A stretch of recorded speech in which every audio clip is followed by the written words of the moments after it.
The podcast that you're about to listen to may cause some listeners to say please and thank you.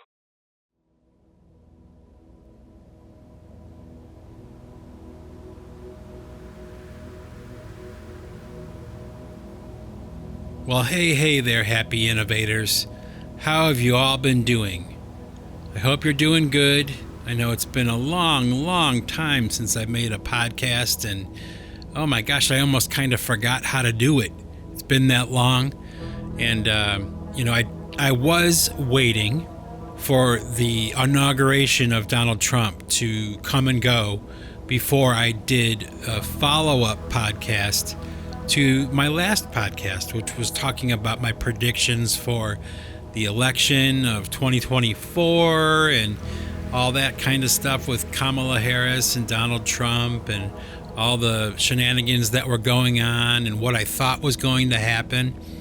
And I have to admit that this time my predictions were almost all wrong. I was wrong. And I have no problem saying that and no problem coming to that conclusion. But I guess I'm pleasantly surprised that I was wrong. And I did wait a little bit after the inauguration because I thought maybe there would be some shenanigans going on after the inauguration, and I was wrong. I so far, all my predictions were off. And so here I am today, coming back to the podcast thing. I guess over the past month or so, if you've been paying attention to what I've been doing, you know that I did release a new album for pipe choir called American Dream. And I hope that you guys are all checking it out and enjoying it. And, just little by little, one by one, releasing videos for the songs, kind of having a good time with that, just kind of being creative and coming up with interesting concepts for videos and things like that. And so I'm happy with that. I'm, really up to my eyeballs in that. And actually, I'm having really a lot of fun. I'm having a lot of fun lately with this whole thing. And it's fun to do a podcast again. It's been so long. And,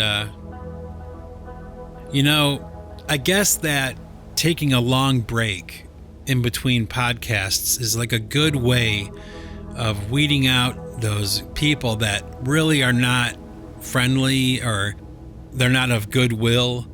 And, by taking a long break in between podcasts, it does seem that it's gradually whittling down my audience a little bit, which I have no problem with, okay? And the people who do stay, the people who do continue to listen and check out my stuff, well, they're the real fans, and you know who you are. There's probably a group of maybe 5 or 10 people that are just, no matter what I do, they say something, they comment, they'll listen, they'll check it out, and they'll enjoy it.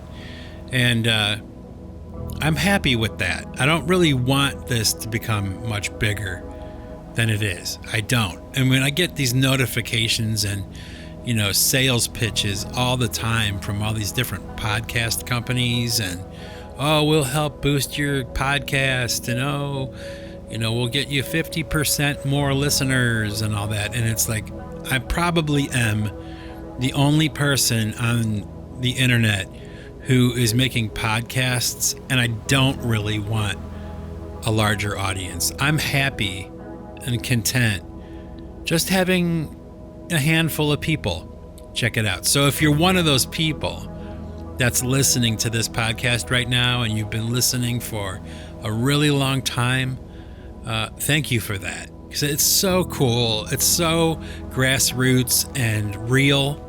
I don't pay for engagement on my stuff. I don't pay to have bots, increase my likes and my subscribers and all that stuff. What you see is what you get. This is a one-man operation. It's the real deal. I don't have a team of people. I don't have editors. I don't have much. But what I do have is a microphone and a voice and a lot of opinions and a lot of thoughts. So as long as all of those things are kind of like present, then I'm in good shape and I'm happy. So again, thank you, whoever's listening to this podcast right now. I love you all. It is so, so cool to know that I can just make a podcast no matter how much time has passed.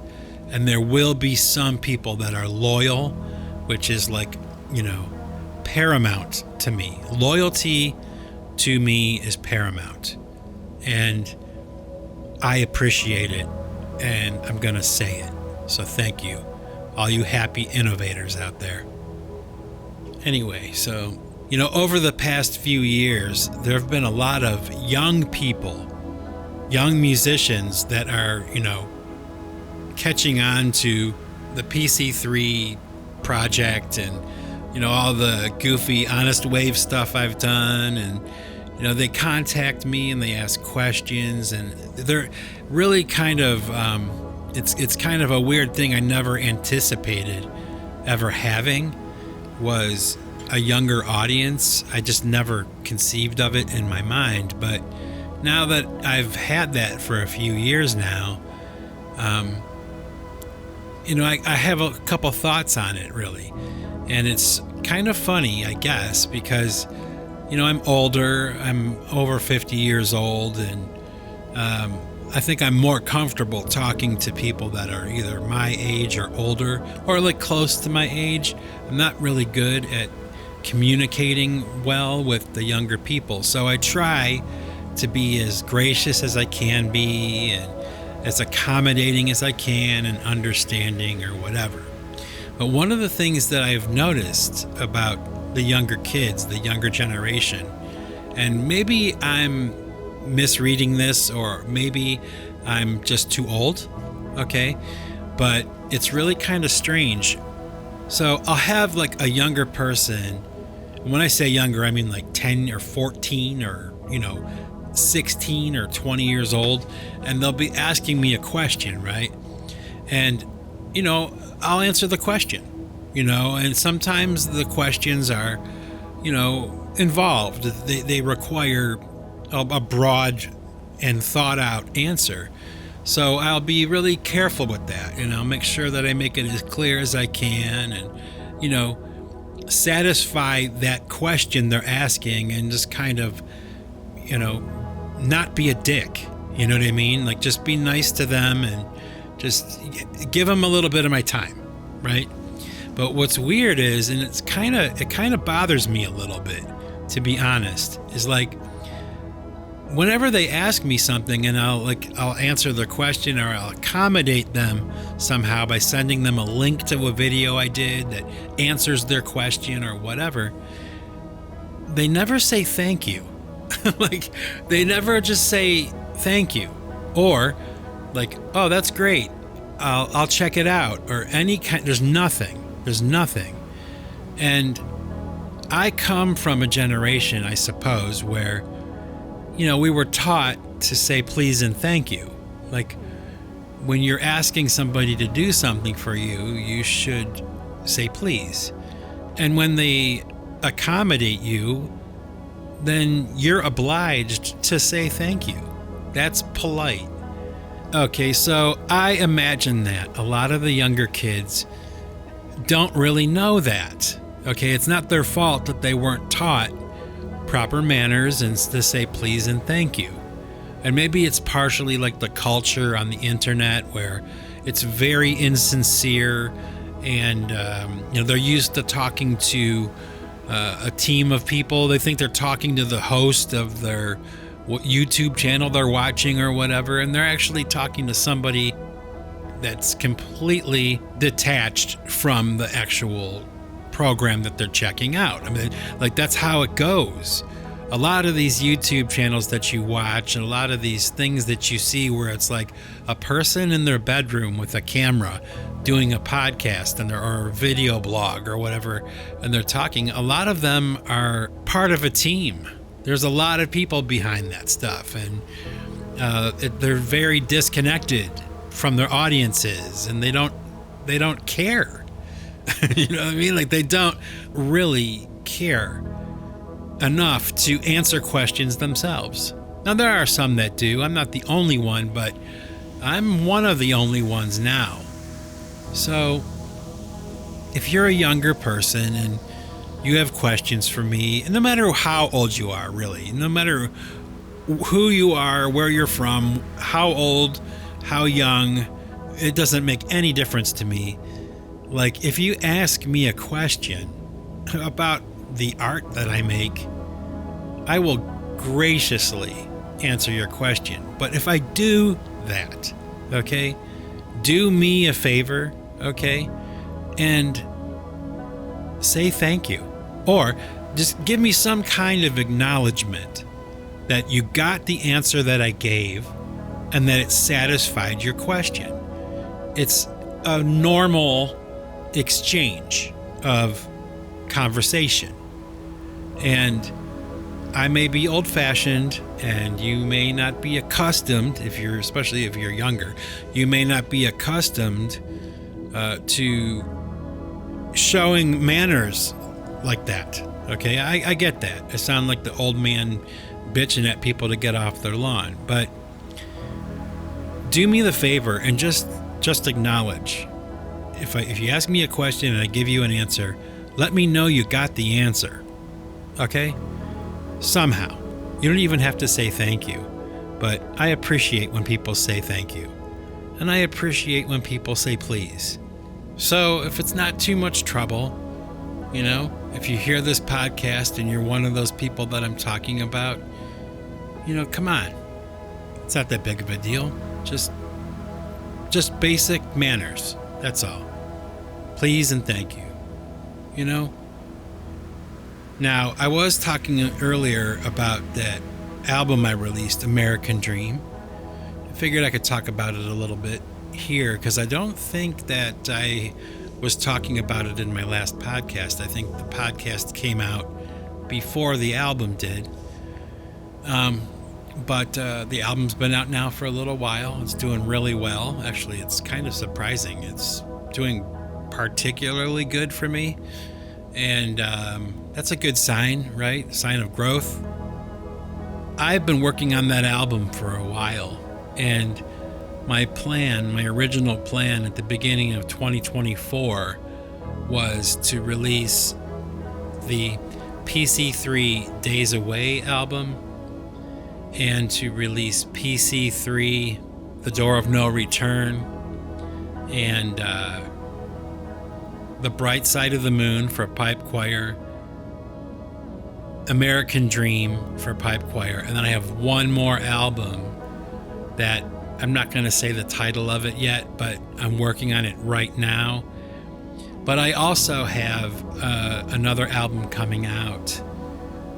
It's going to be coming out probably in like a month or so. It's all done and everything, but I figured I would let American Dream, you know, do what it's going to do and not interfere with that at all by releasing something that's new.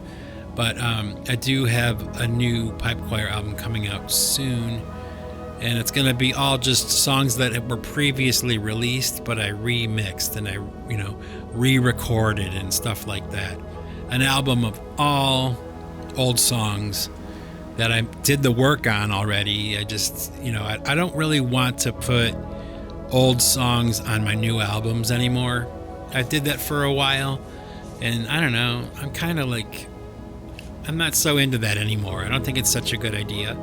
So I have this big, huge pile. Actually, what I have, and I can ask you, my happy innovators, about this, get some opinions here. Like a long, long time ago, I had an album put together called The Bright Side of the Moon. And we're talking like in 2013 or 2014. And it had like 15 songs on it. All the tracks were done. Everything was recorded. Everything was, in the right running order. Everything, cover art was made. And I wound up not releasing the album. I just kind of pushed it off to the side, and I did like Ad Astra 1, Ad Astra 2 and 3. I got into that, doing the podcast and all that. And this album never got released. So maybe like a year and a half or 2 years ago, I decided, I'm gonna release The Bright Side of the Moon. So I got this original running order, all the old recordings of the songs, and I thought, after listening to it, like, it's pretty good. It's a pretty good album. 15 songs or something like that. Pretty good. They sounded okay. It was like how I was recording music back in the day, like a long, long time ago. So there were a few moments where the limitations of my recording ability and all that came into play. And I guess one thing led to another. And I thought, what I'm going to do is I'm going to re-record a lot of these songs and give them the work. So what I know how to do now, make them sound better, and then I'll release them. So I did that. I made all these versions, 15 songs, all re-recorded, all done. And then I thought about it, and I'm like, well, there are a couple of songs that were already released on like The Wrench and the Rubicon, or just songs that were used. Escons had a couple of them, and I thought, that's really kind of lame.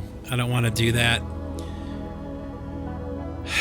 So I decided to take all those cover songs, or all those songs that I reworked, and take them out of the running order for the Bright Side of the Moon album, and it left me with about 11 songs that were all brand new for the most part, I think.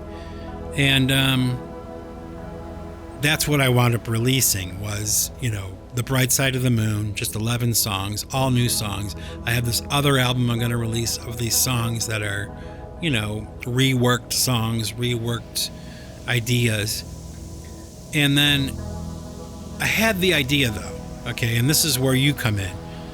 Maybe if you're listening to this, you made it this far into the podcast, you can help me out. I'm thinking about releasing the original version of The Bright Side of the Moon, as, I had recorded it back in like 2013, 2014. Like, would anybody be interested in that at all? Even if I just released it on YouTube or something, like I don't release it on Spotify and all those places. Like, I just have it available for my fans, maybe on SoundCloud or for YouTube or something like that. Or, should I actually make it an album and release it, officially release it, the way that I do that now? I don't know. I go back and forth about it, like, it's kind of an interesting thing, I think, to contrast and compare what I used to do to what I do now. Same song, same lyrics for the most part. No, actually, that's not true. A lot of them changed quite a bit in the rewriting, re-recording process. But my point is that a lot of them are really kind of very similar. And if you're a fan of pipe choir music, which, you might be, and you would be interested in hearing the Bright Side of the Moon album circa 2013, 2014. If you're interested in that, let me know in the comments. Can you do that for me, please? And I'll thank you in advance. I'm curious about that. I think it might be something that's exciting. So let me know if you would want to hear that. And I don't care if I only get one person that tells me. I'll do it. You know what I mean? I don't know if it's silly or not. Anyway, over the past year or so, my wife and I have been slowly and methodically, like, decluttering our house.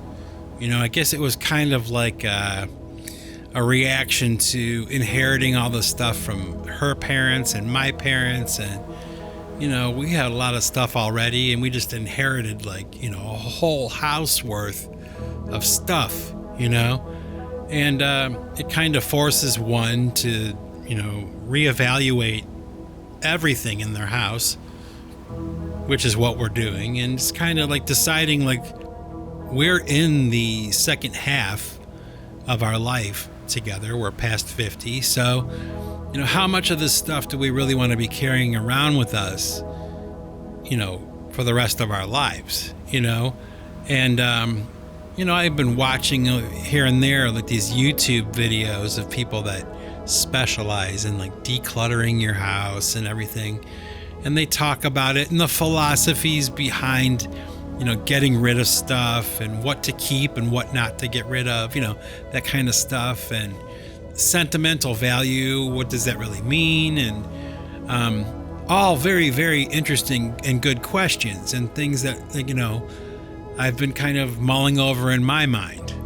Maybe if you're out there listening to this and you're, around my age or whatever, you have the same kind of thoughts, we got to think about that kind of stuff, right? Like, where's all this stuff going to go after we're gone, And, hopefully I'll live a lot longer, but I don't know. There's no guarantees of anything. So, I have all this stuff, musical equipment, CDs, cassettes, the notebooks that I've kept over the years, all kinds of little things, like the proof copy of the book that I wrote, and just, all kinds of stuff from, a life of art, and just making stuff. And I don't really have, as far as I can tell, I don't really think I have anybody I know that would really want it.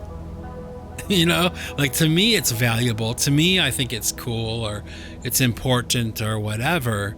But I don't think I really have anybody in my life, except for my wife. But the idea being, like, if she wasn't around and I'm not around anymore, then, like, where is all this stuff going to go? Is there anybody out there in the world who's a fan of pipe choir or PC3 or whatever that would want any of that stuff? Like, it's a weird thing to think about, kind of, but really it's practical, and for, like, the past maybe month or two, I've been really kind of thinking about this, because it worries me a little bit. I never had children.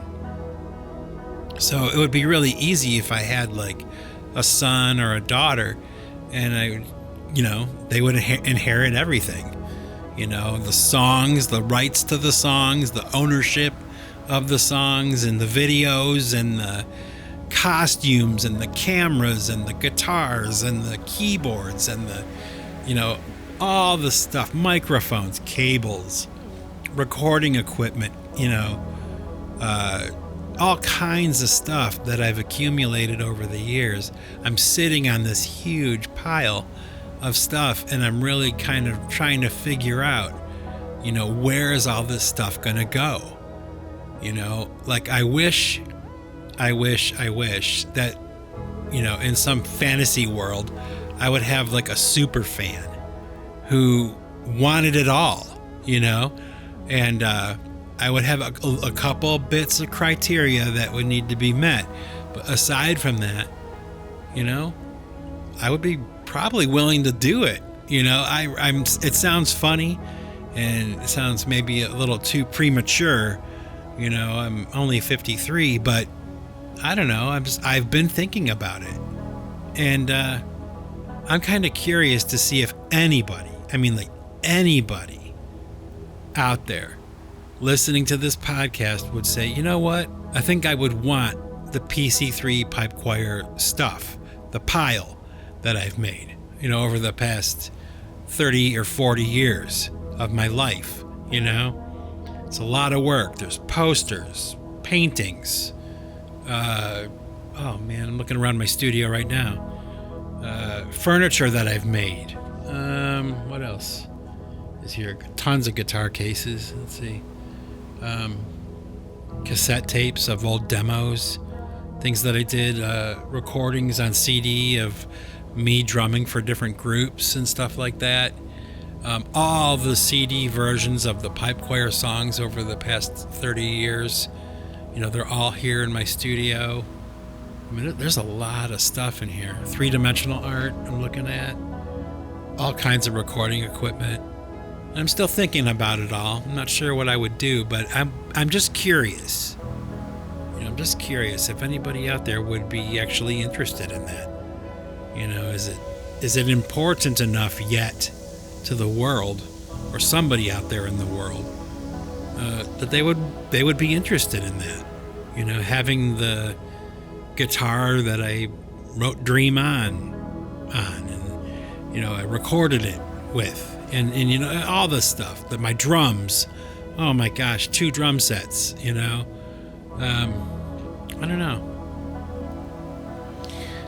don't know. So if you're listening to this podcast and you kind of get what I'm talking about, you don't think I'm too weird, maybe say something in the comment section. I'm really curious to know, is what I'm doing with pipe choir and PC3 and all that, is it important enough to people that are not me?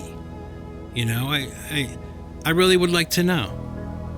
So do me a favor and maybe say something in the comments about that.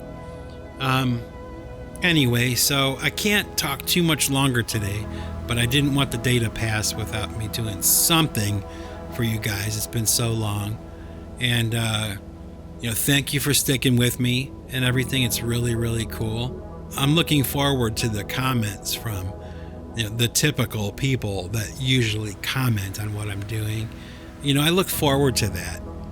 They call it like a dopamine fix, like in your brain when people like what you're doing. But hey, I'm human, right? I like to know that people like it. People like what I'm doing. So, feel free to let me know if you feel that way. However you feel, really. So my happy innovators, with that, I'm going to jump off here, but I promise you I'll make you another podcast soon. Anyway, so remember, my happy innovators, if you want to keep what you've got to give it away. Take it easy, everybody, and thanks for hanging with me. Peace out.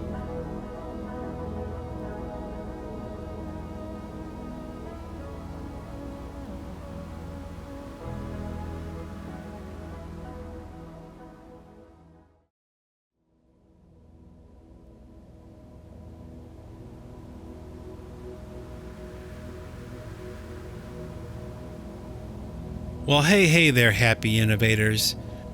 For all of you that are kind enough and generous enough with your time to stick around to the end of the podcast for some music, what I'm going to share with you today is a song from the Pipe Choir American Dream album. It's a song called Yakima. It's the 5th track from the American Dream album. I'm working on a video for it today as I'm making this podcast, so I like the song. I think it's pretty good. I think it is. So here we go. Without further ado, new pipe choir, that you may or may not have heard already. A song called Yakima, Yakamon. Check it out. Love you all. Peace out. Here we go.